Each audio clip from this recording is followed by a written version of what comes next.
Hey, I thought of you last night. Did you? Stu, I did. Okay. I did. Uh-huh. You are the biggest Bono fan. Bono, Sonny? Did you meet with the biggest Bono fan I know? You're talking about Bono, of course, from whatever. from U2, and you whatever. were not a fan. We're really. Well, I am now. Oh, you are now. No, hang on just a second. I am because I am a fan of the work that he did on Spider-Man. I told you about that yesterday.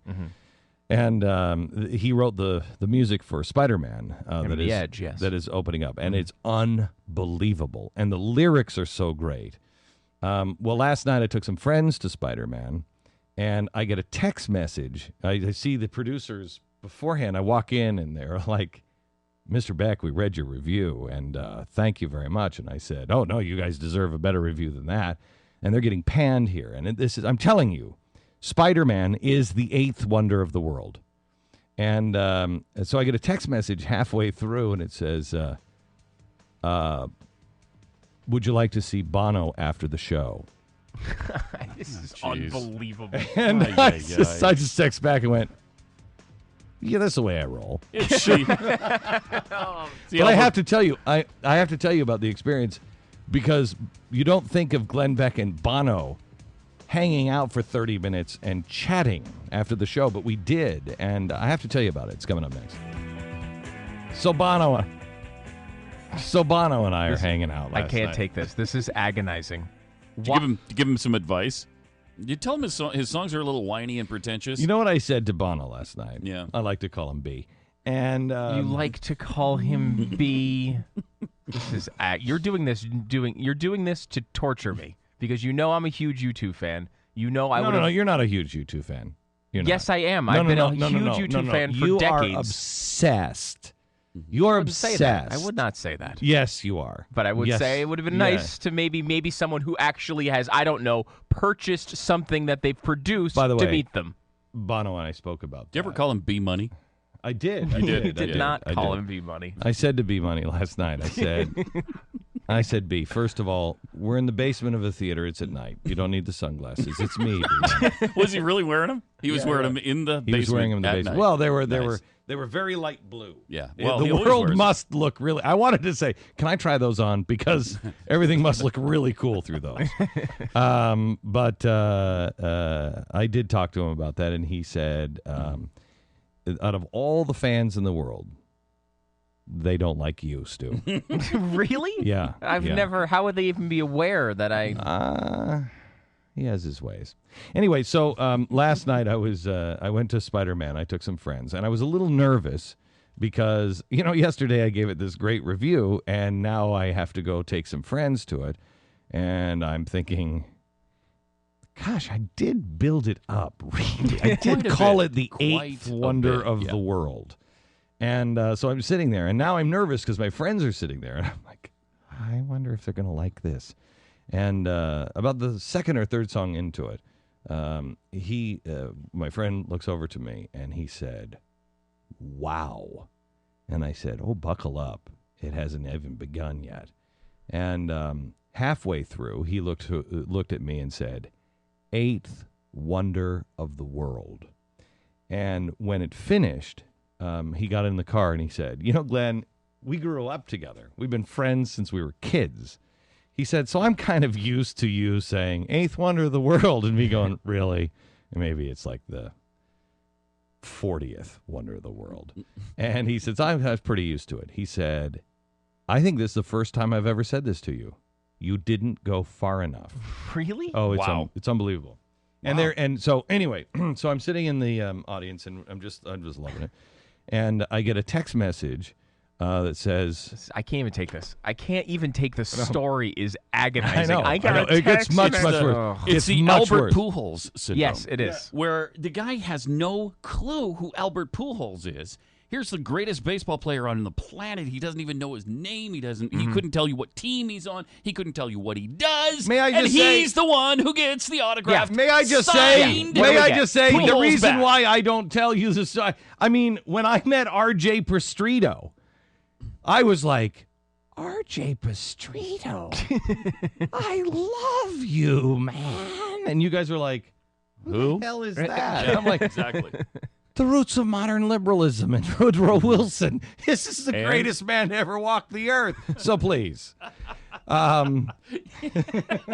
You don't enjoy it when I meet my heroes either. So. Yeah, but Pistrito, I don't think has even signed a book for us, and we haven't. we haven't talked. And here's the about good news: Bono hasn't signed anything for you either. Right. So anyway, I get this text message and it says, Bono after the show, and I'm like, I just had it to my wife, and in the middle, I think it might have been a really tender moment, like, Spider-Man is dead, and you hear my wife go.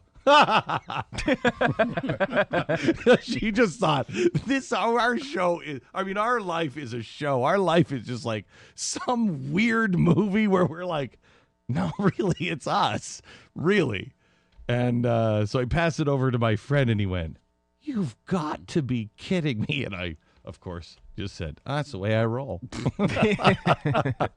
So anyway, we went downstairs, and somebody is facing me, and Julie Taymor comes up, and she was the one who did The Lion King, and she's now done this. Brilliant. The producer is there. Brilliant. The guy who did the set is there. Brilliant. All of them just brilliant. And the guy standing with me, he's facing me, and he's like, "Behind you." And and so I kind of start to turn, and there's Bono, and he's just kind of like hanging out, just listening to what we were talking about. And I said, "Hey." Hey, you're wearing glasses. And as usual. Yeah, and he says, he said, "Hey, good to see you. Good to meet you, blah, blah, blah." And I'm thinking, yeah, you don't even have any idea who I am. He said, "I read your review today." He said, "Thank you so much." And then we talked for like 30 minutes and talked about, the American spirit. And he gets it. I mean, I was really impressed. I'm not impressed by, not impressed by people very often, especially, I don't know much about Bono. I said to him, I said, "Look, the streets do have names, okay? I don't know where you live. I don't know what it's Every like street in your... I've ever been on is named. I don't know what it's like in your precious Scotland, but..." This is agonizing. You know exactly where he's from. You're doing it to torture me. And so, but I said, the song, I think it's "Rise Again."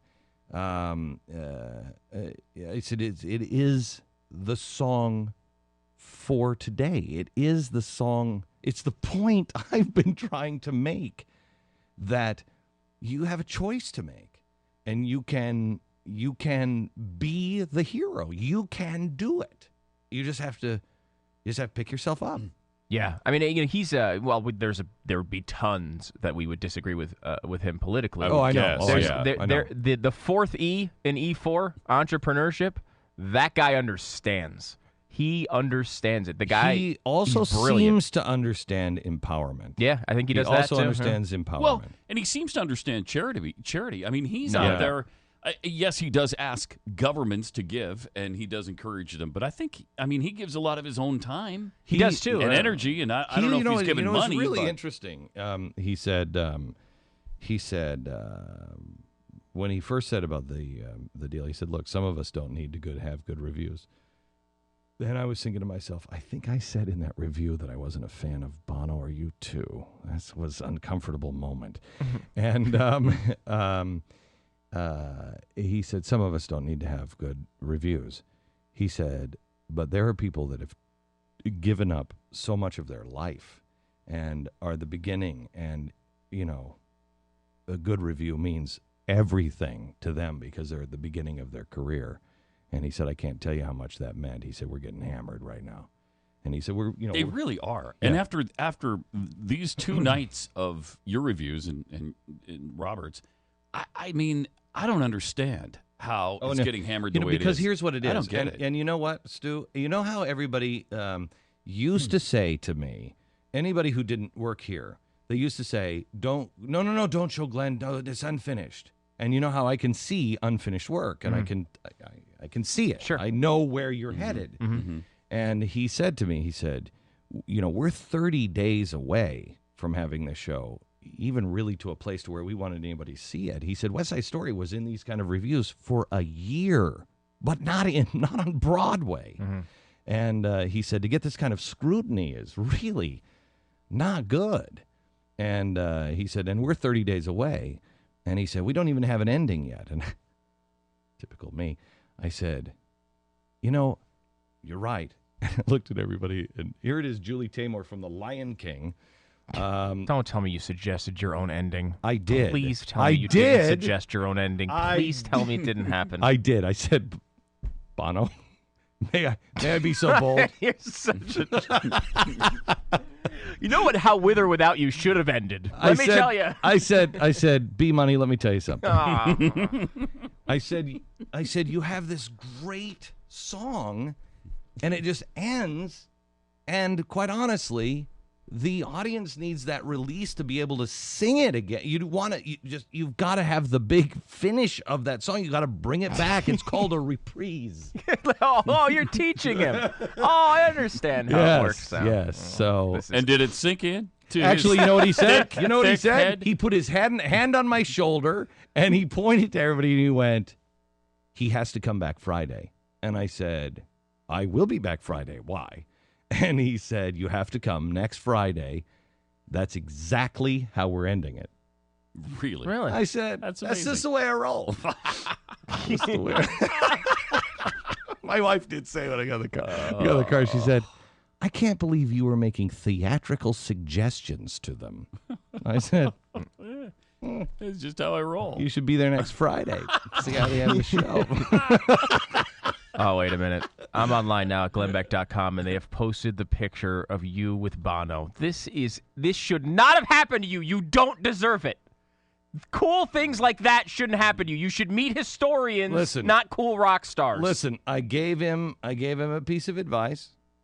Gave him a little piece of advice. I said, Bono, listen. Shut up with the mispronouncing. I said, it's time to move on. May I? You three.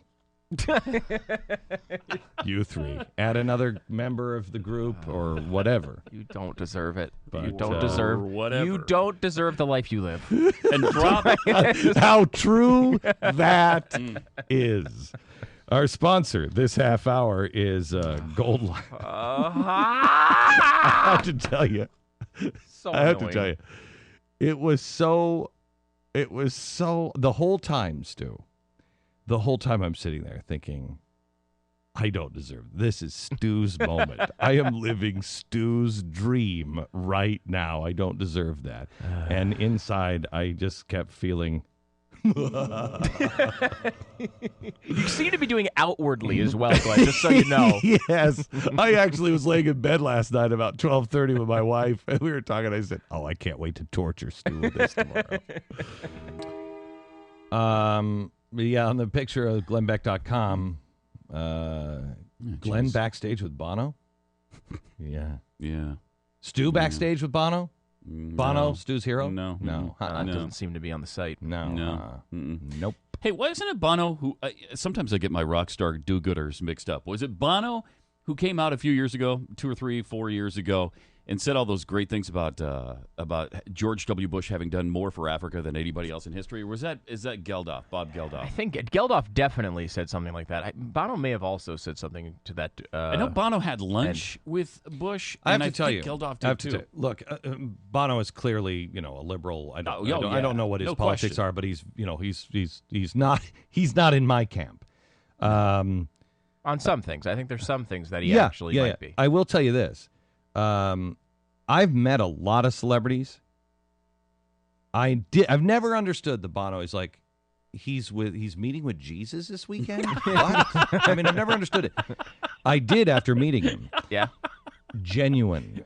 He wasn't magnanimous. He wasn't gracious. He was genuine. Oh, that's great. And a normal, just normal. Strangely, in a fur coat with blue glasses.